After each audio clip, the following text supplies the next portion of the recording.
Plusieurs clients rêvent d'une visite de remise sans aucun fardeau administratif. À partir de nos statistiques, chaque heure que vous passez lors d'une visite d'un site entraîne une charge de plus d'une heure de fardeau administratif. Au lieu de partager un bon repas avec votre famille et vos amis le soir après les visites, vous voyez plutôt une compile de rapports de remise professionnels dans votre assiette. Alors qu'aujourd'hui, les parties prenantes d'un projet ont mis en place de nouvelles façons de travailler où toutes ces tâches d'administration ont été réduites de plus de 50%. Leur rêve d'avoir une visite de remise sans courriel, appel téléphonique ou feuille Excel compliquée et sans avoir à fusionner les données du stylo et du papier en document Word est maintenant réalisable. Pour répondre à la question de savoir comment effectuer la visite de remise de la manière la plus efficace, passons en revue la façon classique dont vous, en tant que client, effectuez votre visite de remise en ce jour. Ensuite, comparez-la à la nouvelle solution mise en place depuis quelques années déjà. Tout commence avec vous, sur votre projet de construction. Veuillez attendre les autres membres du projet.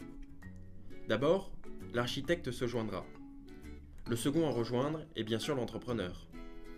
De l'extérieur, vous avez aussi les sous-traitants qui attendent leur liste de défauts à résoudre. Voyons maintenant plus en détail comment se déroule cette visite de remise dans la plupart des cas. Ensemble, avec l'architecte, tous les défauts qui doivent être réparés sont répertoriés. Une fois terminés, tous ces défauts sont communiqués à l'entrepreneur.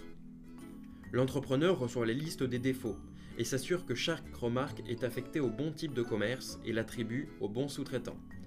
Bien sûr, il n'est pas autorisé à supprimer les défauts. Le sous-traitant reçoit alors sa liste de tâches communiquée par l'entrepreneur. Il commencera alors à les exécuter et continuera à informer l'entrepreneur de ses progrès.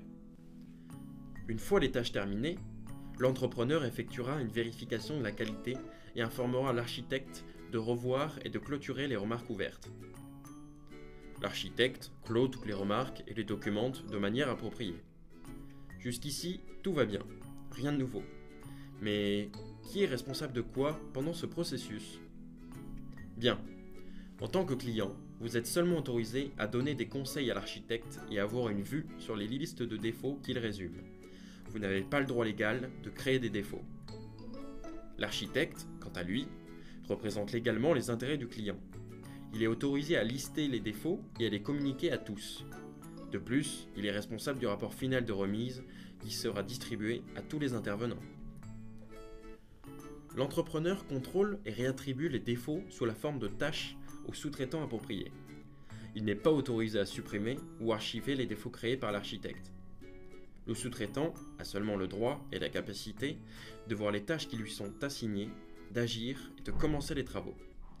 Comme l'entrepreneur, il n'est pas autorisé à supprimer ou archiver les défauts. Enfin, pour communiquer tous ces défauts, l'architecte doit créer un rapport qui agrège toutes les remarques. Le rapport sert de base légale et est partagé avec le client et l'entrepreneur. Les anciennes méthodes de travail consistent à agréger des versions papier de remarques, d'images et de plans, tout cela de manière manuelle lorsque vous êtes de retour au bureau. Cela prend habituellement 1 heure de travail d'administration par heure que vous avez passé sur le site. Bien sûr, vous vous demandez, mais comment cela fonctionne-t-il dans le nouveau domaine de la numérisation ? Eh bien, avec la nouvelle solution, il permet de créer un rapport automatisé en seulement 5 clics contenant des informations obligatoires et de manière structurée. Une fois généré, le rapport est automatiquement distribué à toutes les parties prenantes impliquées. En conséquence, un architecte économise plus de 50% de son temps. Parfait, ce rêve est devenu une réalité. Mais jetons un coup d'œil sur comment cela fonctionne. Comme d'habitude, vous listez avec l'architecte tous les défauts qui doivent être réparés. L'architecte crée alors un point dans l'application pour chaque défaut qu'il a repéré. Le statut à ce stade de travail est habituellement « Observé ». C'est le statut de départ de chaque remarque ou d'annotation. Chaque point contient des images et d'autres informations pertinentes, nécessaires pour s'assurer qu'il n'y a pas de malentendu possible. Une fois tous les défauts répertoriés, ils sont communiqués à l'entrepreneur. Il peut alors vérifier chaque remarque affectée au bon type d'échange et attribuée au bon sous-traitant. Il n'est toujours pas autorisé à supprimer ou à archiver les défauts. À ce stade, l'entrepreneur utilisera le statut planifié pour confirmer qu'il a fixé une date d'échéance et réaffecter le sous-traitant à ce point si nécessaire. La prochaine étape est, une fois que le sous-traitant a pris des mesures et résolu les défauts, il définit le statut sur « fait par sous-traitant ». Après cela, l'entrepreneur vérifie le travail et fixe l'étape sur « vérifier ». Une fois coché, l'architecte est automatiquement informé que les défauts sont résolus et qu'il peut revoir les remarques ouvertes. L'architecte définit l'étape du point, initialement créé, sur « fermer », une fois qu'il confirme que les défauts sont résolus selon les exigences. Il peut ensuite archiver le point afin de garder une trace en cas de problème.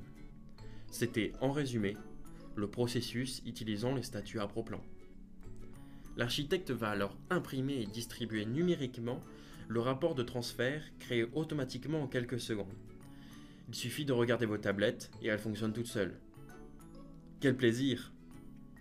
Enfin, le client, vous, va recevoir le rapport et il aura dès lors une vue d'ensemble claire et concise de la progression de son projet. C'était donc l'histoire de la façon dont les clients ont réalisé leur rêve d'une visite de chantier sans encombre. J'espère que vous l'avez aimé.